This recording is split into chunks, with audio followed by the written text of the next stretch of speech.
On November 11, 1993, 75 years after World War I ended, the Walt Disney Company unveiled plans for a new, patriotic park dedicated to the history of the United States.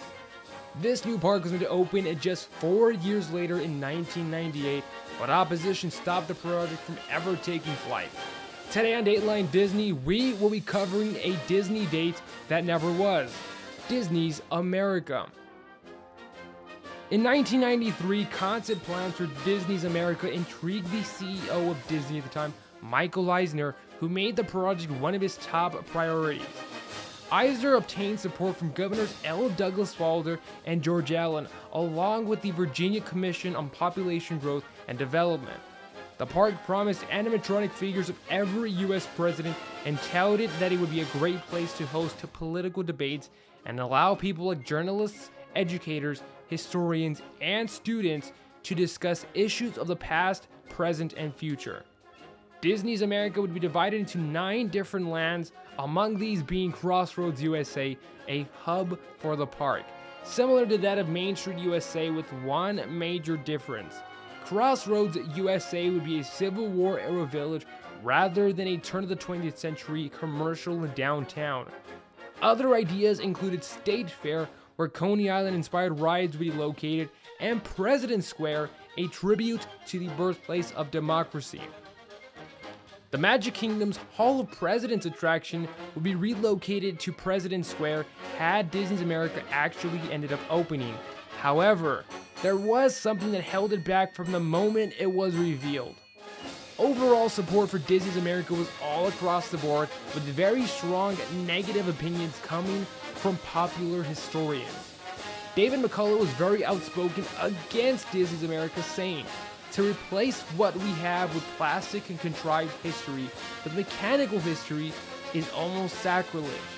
McCullough even went as far as calling the new park a commercial blitzkrieg. Other issues with Disney America included the fact that many parts of U.S. history were embellished by Disney in their effort to create compelling stories for each attraction.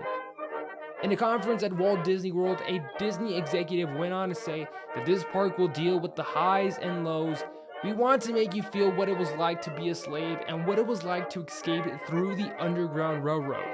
People feared that this questionable retelling of history would draw visitors away from museums like the Smithsonian and would pull dollars away from nonprofits that were already being robbed as it was.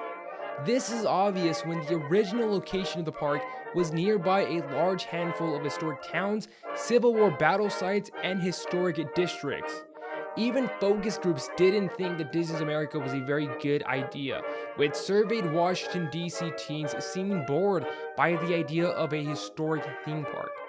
A march consisting of 3,000 protesters was staged against Disney's America, and the idea was promptly canceled in 1994, less than a year after its initial announcement. And yet some things just don't die the first time. Michael Eisner still had ideas about a park centered around America, and when Knott's Berry Farm was put up for sale, Disney showed interest. The park already contained a replica of Independence Hall, and Disney could easily rework the rest of the park to fit their needs. Even so, the Knott family was hesitant to sell to Disney because they were too concerned with what might happen if Disney got a hold of their property. Knott's was sold instead to an Ohio-based company, and Disney's America slowly faded into non-existence, with some ideas being put to use in Disney's California Adventure when it opened across from Disneyland in 2001. Thanks for watching Dateline Disney. We really hope you enjoyed this episode, and we really want your feedback. If you liked the video, please drop a like, leave us a comment, and subscribe. If there's anything you think we should cover or do better, please let us know.